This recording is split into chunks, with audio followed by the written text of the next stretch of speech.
Donc je vais vous parler de radiobiologie, c'est-à-dire est-ce qu'on a des preuves par des expérimentations précliniques, principalement chez les animaux, sur des données de récupération des tissus sains qui ont déjà été irradiés. Donc l'objectif de cette présentation, c'est que vous puissiez avoir une idée des modèles utilisés, de ce qui a été publié, et puis les limites qui sont inhérentes à ces modèles. Je n'ai pas de lien d'intérêt spécifique avec cette présentation. Si le sujet vous passionne, je vous renvoie vers ces sources fondamentales. Il y a un livre qui est passionnant, justement publié sur le sujet de la réirradiation par Carsten Nieder et Johannes Langenberg, qui est spécifiquement sur le sujet, avec un très beau chapitre sur la partie radiobio. Et puis, vous retrouvez autrement sur le bouquin de radiobio, le classique de la radiobio, Basic Clinical Radiobiology, un chapitre aussi sur la radiobiologie spécifique de la irradiation.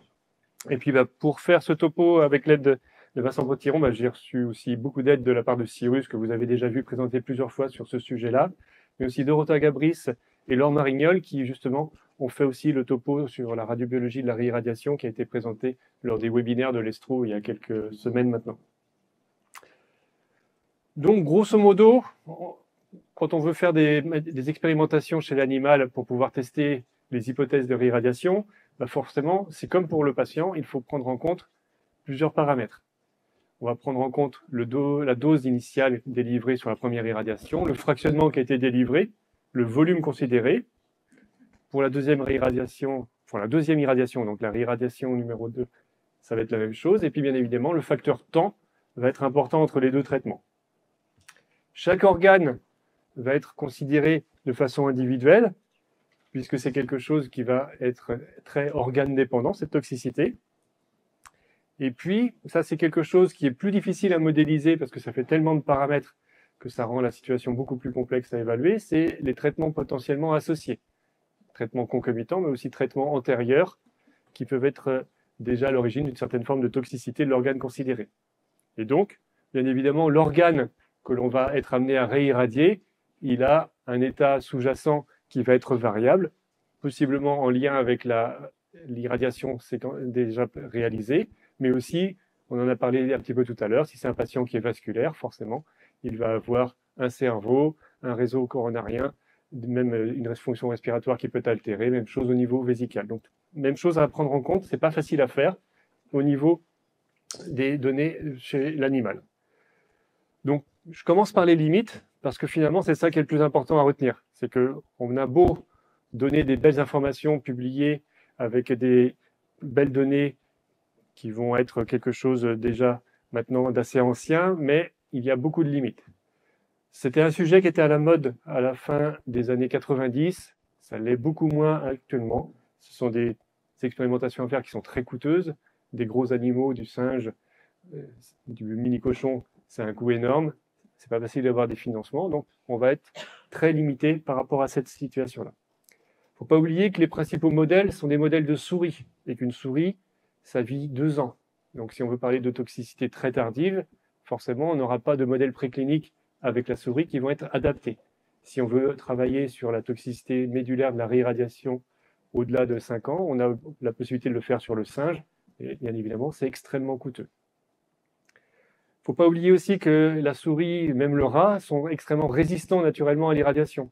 La dose létale 50 d'une souris, on est plus proche de 6 ou 7 grès, alors que l'homme, avec 2 grès, on peut être amené à le tuer. Donc c'est quelque chose qu'il faut garder en tête. Et puis après, il y a globalement peu de données, tout simplement. Même quand on regarde la littérature et toutes les revues qui ont pu être faites, pour certains organes, on a un article, voire aucun article. Et il y a plus que ça. Donc forcément, toutes les hypothèses n'auront pas été explorées. On part aussi sur des mécanismes biologiques qui sont mal compris. Est-ce que c'est quelque chose qui est lié au fonctionnement même de l'organe, une perte d'intégrité de la structure même de l'organe, type les neurones au niveau du cerveau, ou bien est-ce que c'est un problème de fibrose, ou bien est-ce que c'est un problème vasculaire? Tout ça, il n'y a pas de réponse unanime sur le sujet.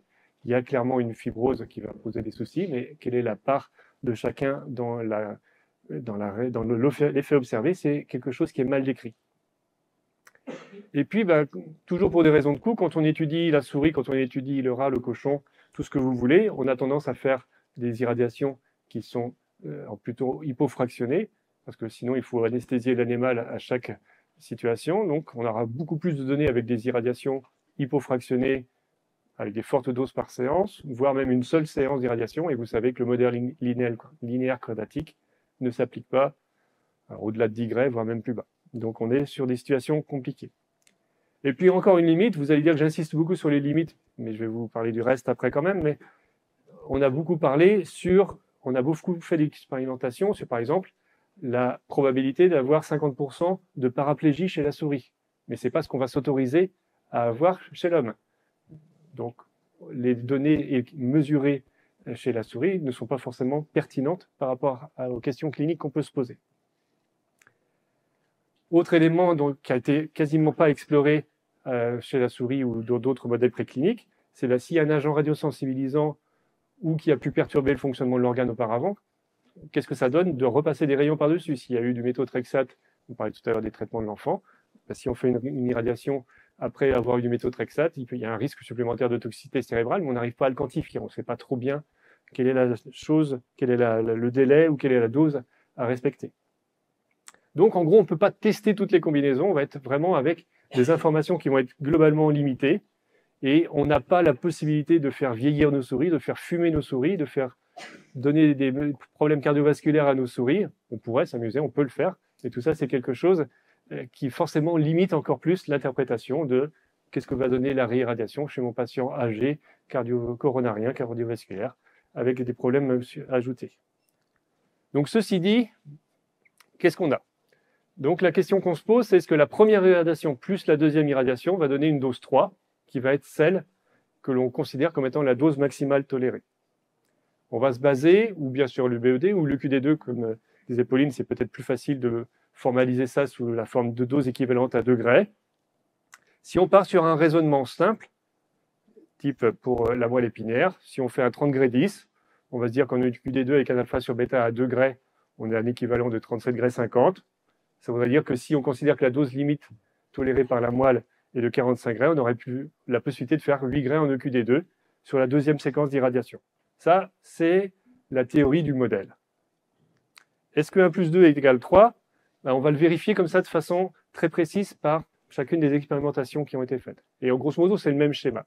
On fait une première irradiation à des doses variables, on fait un délai qui lui aussi peut être variable, et on fait une deuxième irradiation qui, normalement, lorsqu'on fait la somme avec la première, arrive à cette EQD2 totale de tolérance, qui est le seuil théorique au-delà duquel on observe justement un effet particulier que l'on va évaluer ou non. Et donc, si on arrive à dépasser avec cette deuxième irradiation ce seuil théorique, ça veut dire qu'entre-temps, il y aura eu une certaine forme de récupération qui aura eu lieu. Et donc, on peut étudier le délai ou la dose.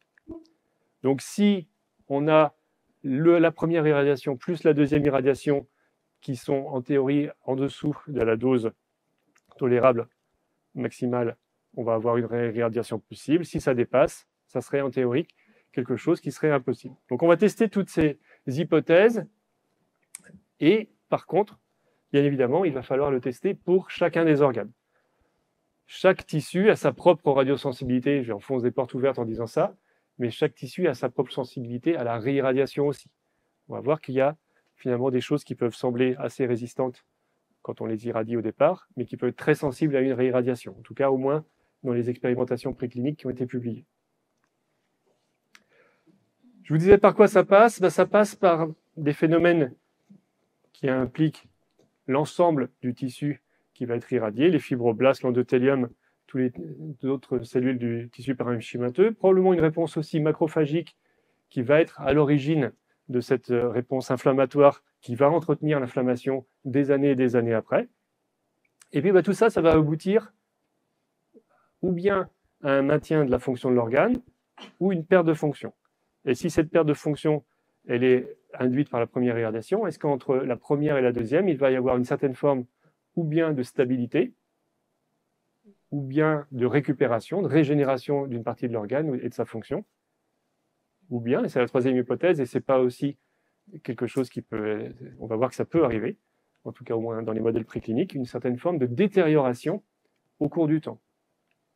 Donc chaque chose est à considérer. Cette tolérance de la irradiation va être variable. Tous les tissus ne récupèrent pas après une première irradiation qui va être dépendante de la première dose qui va être délivrée. Et c'est quelque chose qui va aboutir sur des effets très tardifs qui peuvent être très variables. Il peut y avoir une période de stabilité, puis une période où ça va s'aggraver. À l'inverse, il peut y avoir une certaine forme de récupération. Donc, en gros, dans ce qu'on va observer pour les expérimentations qui sont faites chez l'animal, c'est ou bien on arrive à être en dessous de la dose maximale tolérée théorique de l'association des deux, ou bien on va dépasser cette dose. Et dans ce cas-là, on aura considéré qu'il y aura eu une détérioration de la fonction de l'organe entre les deux irradiations. On va considérer les données qui ont été à peu près publiées sur ces différents organes. Grosso modo, j'ai mis en vert là où on pouvait considérer qu'il y avait une certaine forme de récupération, et on va voir de quelle manière. Muqueuse, poumon, moelle épinière, rectum, moelle osseuse, peau. Je ne vais pas tout détailler, mais je vais détailler les plus importants. Et par contre, et c'est le message à garder avec un warning en tête, c'est que dans les expérimentations précliniques qui ont été faites, le cœur se détériore au cours du temps et une réirradiation est plus toxique qu'une première séquence. Le rein tolère moins bien une réirradiation qu'une première irradiation faite auparavant. Et la vessie semble aussi moins bien supporter alors qu'elle est relativement résistante lors d'une première irradiation. Donc, je vais détailler un petit peu les travaux qui ont été réalisés pour pouvoir aboutir à ces conclusions, mais c'est un peu le message à retenir de tout le topo. Donc, on va détailler chacun des organes, et il va falloir spécifier parfois aussi différence entre toxicité aiguë et toxicité tardive. Je prends l'exemple de la peau. Là, par exemple, première irradiation, vous faites entre 15 et 37 Gray 50 et vous laissez un intervalle variable entre la deuxième dose que vous faites de façon identique. Le tout, dans une stratégie, vous allez arriver sur la zone grise qui va être la dose pour laquelle vous avez une probabilité de 50% de la toxicité de nécrose cutanée que vous attendez. Et qu'est-ce que vous voyez? Effectivement, c'est que vous avez une récupération qui se fait, c'est-à-dire que, grosso modo, si vous réirradiez au cours du premier mois, vous avez une toxicité plus importante, mais si vous attendez un mois, même après des doses de 37 Gray 50, vous avez des récupérations de la tolérance cutanée qui se voient quand on fait les expérimentations chez la souris. Je ne parle pas du tout des données de patients. Mais si vous réirradiez au-delà d'un mois, la toxicité aiguë est comme si vous n'aviez pas irradié pour la. Une autre expérimentation, là encore, de tolérance aiguë de l'irradiation au niveau de la peau. Vous faites des fractionnements de 10 séances de 5 Gray ou 10 séances de 4 Gray, vous laissez 6 mois. Et là, à l'inverse, donc vous avez mis un temps fixe, mais vous mettez des doses variables et vous voyez que, grosso modo, vous pourrez refaire la même séquence d'irradiation. Donc, à 6 mois, en termes de tolérance aiguë, la peau a récupéré. On ne va pas avoir d'effet secondaire. On restaure la tolérance initiale. Donc, muqueuse, je l'ai mis 12 jours. Enfin, je n'ai pas parlé des muqueuses, mais c'est pour vous mettre ça. L'épiderme en 2-3 mois pour la tolérance aiguë.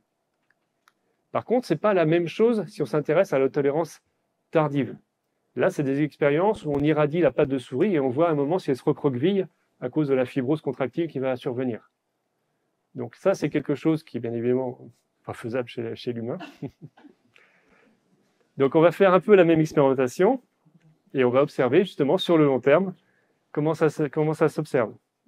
Et ce qu'on va voir, c'est que là, pour un schéma de réirradiation donné, on va voir finalement une tolérance moins bonne. On va avoir une détérioration. Le risque de fibrose cutanée apparaît plus tôt pour des doses plus faibles lorsque l'on refait cette expérimentation chez la souris. Donc il y a une certaine forme de détérioration pour la tolérance tardive des tissus sous-cutanés et des tissus d'accompagnement. Donc ça, c'est le premier élément. On a beau avoir une bonne tolérance à la réirradiation sur le plan aigu pour les tissus cutanés, pour les tissus sous-cutanés d'accompagnement, je vois Marie-Pierre qui opine, il y a plus de risques de fibrose et de fibrose pour des temps plus précoces et des doses plus faibles. Et puisqu'on est dans les tissus qui ne récupèrent pas très bien, je vais vous parler des quelques données qui concernent la vessie. Même chose, on fait une première irradiation, ici 5 fois 5,3 Gray, une pause variable, et une dose où on reprend après.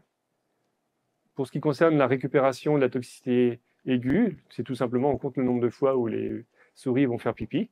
Eh bien, on voit que après quelques jours, on a une récupération de la toxicité aiguë de l'irradiation sur la vessie.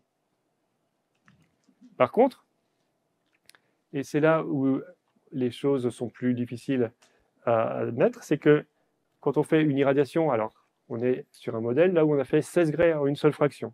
On fait une pause variable et on essaye d'augmenter la dose pour voir si on arrive au maximum de récupération tolérable et théorique de la vessie.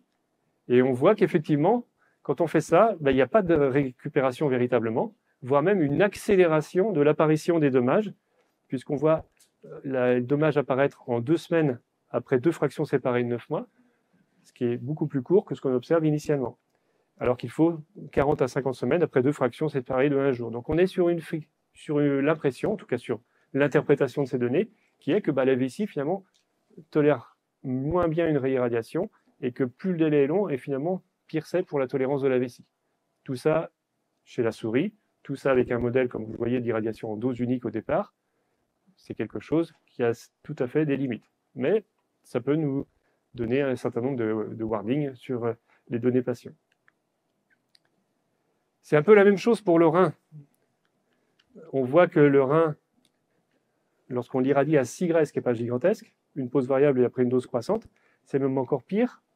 La dose qui est nécessaire pour pouvoir obtenir une dégradation de la fonction de l'organe est plus faible lors de la deuxième séquence que lors de la première. Donc il y a encore plus de détérioration, semble-t-il, sur le rein lorsqu'on fait une réirradiation au cours du temps. Et ça, c'est valable, comme vous le voyez, à 6 semaines, par exemple, après l'irradiation. Regardez la date du papier, 1989. Je pense qu'on aurait moyen de faire mieux, mais on n'a pas plus de données que ce qui a été publié dans ces années-là. Et puis des infos concernant le cœur, puisqu'on réirradie au niveau thoracique.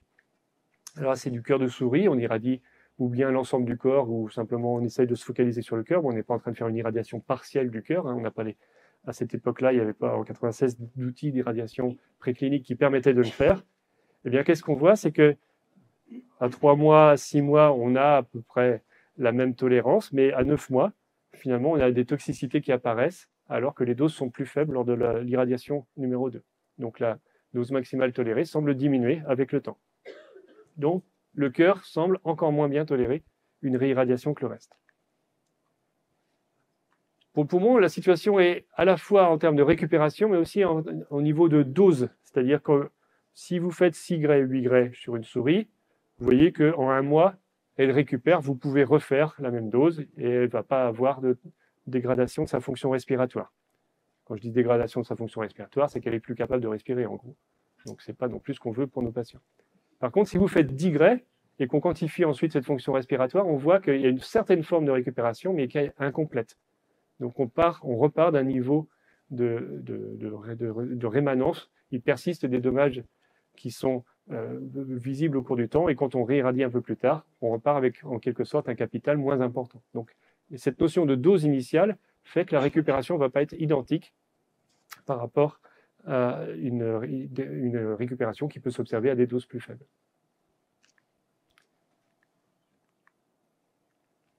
Et puis, on arrive au sujet de la moelle épinière. On a déjà un petit peu abordé la question sur le plan clinique. Il y a eu beaucoup plus de papiers faits sur la moelle épinière que sur tous les autres organes, probablement parce que c'est un petit peu, entre guillemets, plus facile, plus objectivable, puis aussi plus pertinemment sur le plan clinique. Là, je vous ai mis 2 papiers, l'un sur les singes, justement, pour avoir des données un peu plus long terme, et puis l'autre sur plutôt des rats.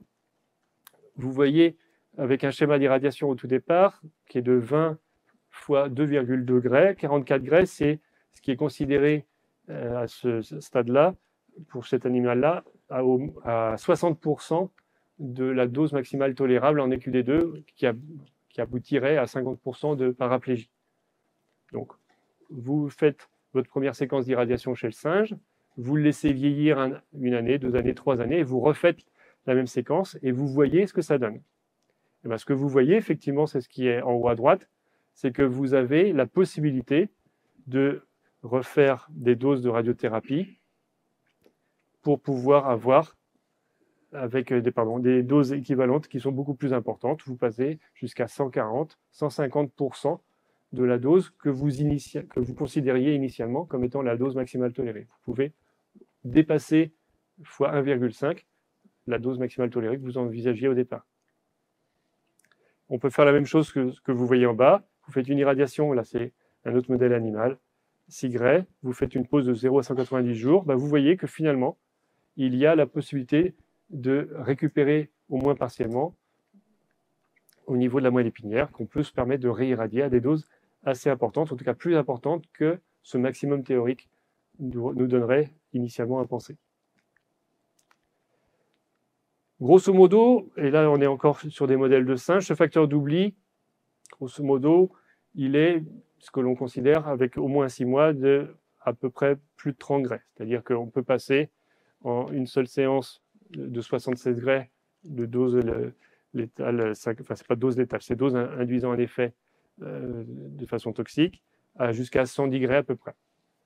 Donc ça c'est ce qu'on observe chez l'animal. Je ne dis pas que c'est ce qu'il faut essayer d'obtenir chez l'homme, mais on est sur des données où il y a cette récupération qui semble exister. Et ça a été retrouvé dans à peu près tous les modèles qui ont été testés, le cochon d'Inde, les problèmes donc les souris, les rats, les singes rhésus et les mini-cochons, tout ça, c'est quelque chose où on voit que grosso modo, au-delà de 5 mois, la dose considérée comme résiduelle au niveau de la moelle épinière, elle est quelque part entre la moitié, voire 0% de ce qui a déjà été donné plus de 5 mois auparavant, chez l'animal.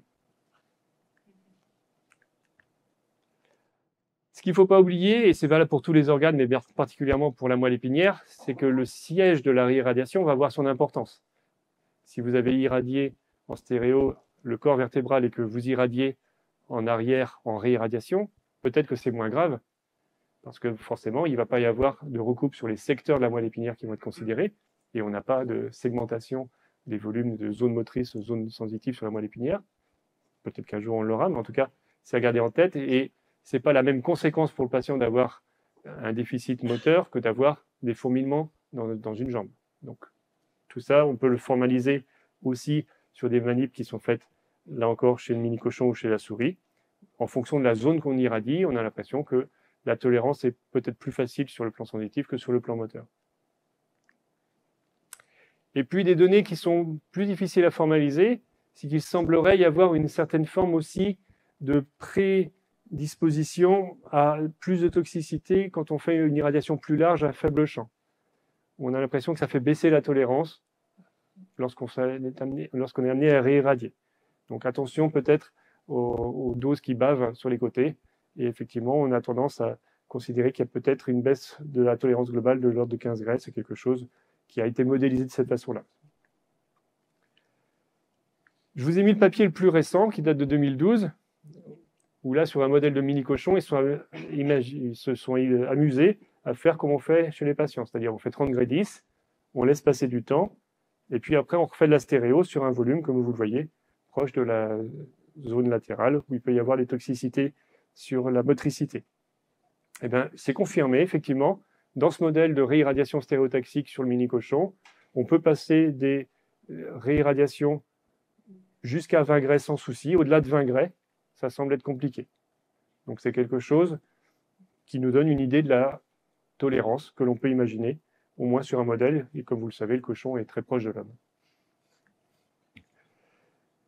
Voilà, donc j'ai essayé de vous donner les informations disponibles avec quelques données un peu plus précises. Maintenant, il y a des choses qui ne sont pas toujours bien comprises. Il y a ce facteur d'oubli mémoire tissulaire qu'il ne faut pas forcément non plus oublier. C'est pas parce qu'on voit moins d'effets qu'il ne peut pas y avoir quand même une certaine forme de rémanence, d'observation possible d'une toxicité au niveau des tissus et qui peut se réveiller beaucoup plus tardivement avec des situations qui vont être, par exemple, un effet recall de chimiothérapie ou des problèmes vasculaires sous-jacents qui vont être aggravés. Donc ça, c'est quelque chose que c'est pas parce qu'on n'observe pas l'effet qu'il ne peut pas y avoir quand même une persistance de quelque chose au niveau du tissu. Et puis pour finir, je vous résume ce qu'il faut garder en tête. Faites attention. le cœur, le rein, la vessie semblent être particulièrement sensibles à une réirradiation, mais ça n'empêche pas de faire attention aussi à tous les autres organes qu'on va être amené à réirradier. Merci.